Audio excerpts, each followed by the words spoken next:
Hello everyone and welcome to Newton buddy. हम में से शायद ही कोई शख्स ऐसा होगा जिसने नेस्ले मैगी नहीं खाई होगी। इनफैक्ट मैगी ही नहीं, नेस्ले के और भी बहुत सारे प्रोडक्ट का यूज़ किया होगा। लेकिन क्या हमने कभी सोचा है कि जितने भी हम प्रोडक्ट्स इन मल्टीनेशनल कंपनीज़ के यूज़ कर रहे हैं, क्या वाकई में वो हेल्दी हैं? According to Financial Times, Nestle के 60% से ज़्यादा प्रोडक्ट अनहेल्दी पाए गए हैं। जी हाँ, ये खुलासा हुआ है कंपनी के ही अंदर दी गई एक प्रेजेंटेशन से, जिसमें कंपनी ने ये बात मानी है कि उसके आधे से ज़्यादा प्रोडक्ट जो मार्केट में बिकते हैं वो अनहेल्दी हैं। तो आइए सबसे पहले हम जान लेते हैं नेस्ले कंपनी के बारे में। वैसे तो नेस्ले कंपनी का जन्म सन 1866 में हुआ, लेकिन प्रेजेंट डे नेस्ले की शुरुआत सही मायने में 1905 में हुई, जब दो कंपनीज़ को मिला के नेस्ले की शुरुआत की गई और कंपनी का नाम पड़ा Nestle and Anglo Swiss condensed milk company, जो 1947 तक चला और 1977 में कंपनी का नाम बदलकर नेस्ले रख दिया गया। Nestle is a giant in many ways, जिसके पूरी दुनिया में 8000 से ज़्यादा ब्रांड है, जिनमें baby food, mineral water, breakfast cereals, चाय, coffee, confectionery, dairy products, ice cream और स्नैक्स शामिल हैं। नेस्ले के 29 प्रोडक्ट्स की सेल्स सालाना 100 करोड़ से भी ज़्यादा है। नेस्ले का कारोबार लगभग 194 देशों तक फैला हुआ है। नेस्ले की लगभग 447 फैक्ट्री में 3 लाख से भी ज़्यादा लोग काम करते हैं। इन आंकड़ों से साफ जाहिर है कि नेस्ले कितने बड़े स्तर की कंपनी है। इस शॉकिंग न्यूज़ का खुलासा किया है फाइनेंशियल टाइम्स ने, जिनका मानना है कि कंपनी के अंदर ही दी गई एक प्रेजेंटेशन से इस बात का खुलासा हुआ है।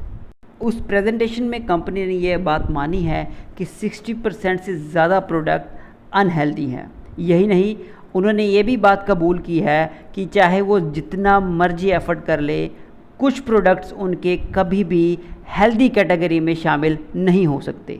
नेस्ले के सिर्फ 37% प्रोडक्ट ही ऑस्ट्रेलिया की हेल्थ स्टार रेटिंग सिस्टम पे 3.5 की रेटिंग ले पाए।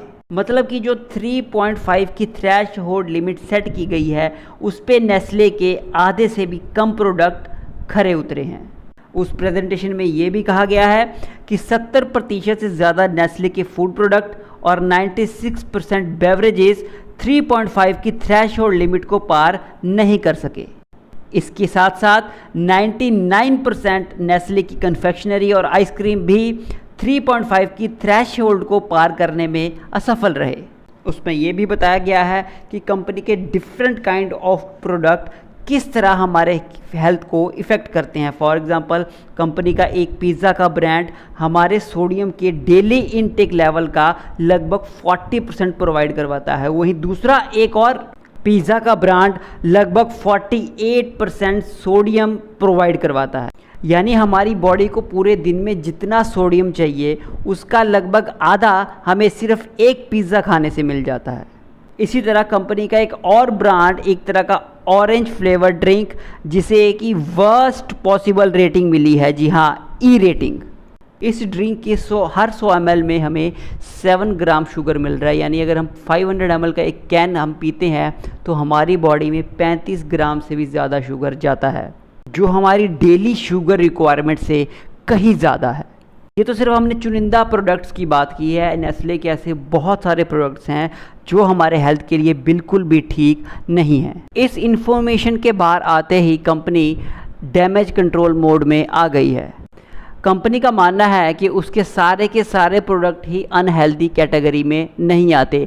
कुछ ऐसे प्रोडक्ट्स भी हैं जिन्होंने 3.5 की थ्रेशहोल्ड लिमिट को पार किया है, जिसमें 82% of water and 60% of dairy product शामिल हैं। तो हो सकता है इस वजह से कंपनी को इंडिया में उतना नुकसान ना उठाना पड़े, क्योंकि जैसा कि आप स्क्रीन पे देख सकते हैं 45% जो नेस्ले की सेल है इंडिया में, रेवेन्यू है, वो मिल्क और न्यूट्रिशन प्रोडक्ट से आता है। और इन मिल्क प्रोडक्ट्स ने 3.5 की थ्रेशहोल्ड लिमिट पार की है। अब इंडिया में बिकने वाले नेस्ले के तमाम प्रोडक्ट्स हेल्दी है या नहीं, ये भी एक डिबेट का विषय बन चुका है। लेकिन जब भी नेस्ले को कंट्रोवर्सी का सामना करना पड़ा है, उन्हें नुकसान उठाना पड़ा है। फॉर एग्जांपल, जैसा आप स्क्रीन पे देख सकते हैं, 2015 में भी जब उनके इंस्टेंट नूडल्स पे कंट्रोवर्सी आई थी और भारत सरकार ने इस पे बैन लगा दिया था, तो कंपनी को इससे बहुत नुकसान उठाना पड़ा था। तो now it's up to you to decide कि आपको नेस्ले कंपनी का कौन सा प्रोडक्ट यूज़ करना है और कौन सा नहीं करना। लेकिन मेरा मानना तो यही है कि हमें प्रोसेस्ड फूड यानी कि जितने भी पैकेज्ड फूड और ड्रिंक्स है उनका इस्तेमाल कम से कम करना चाहिए। Rest is all completely up to you. So it was all about the controversy regarding Nestle. अगर आपको ये वीडियो पसंद आई हो तो इसे लाइक और शेयर ज़रूर करें and please do subscribe the channel, और हाँ, घंटी बजाना बिल्कुल ना भूलें। और जाने से पहले here is a question for you, इसका आंसर आप हमें कमेंट सेक्शन में ज़रूर बताएं। Thank you, stay safe, stay healthy.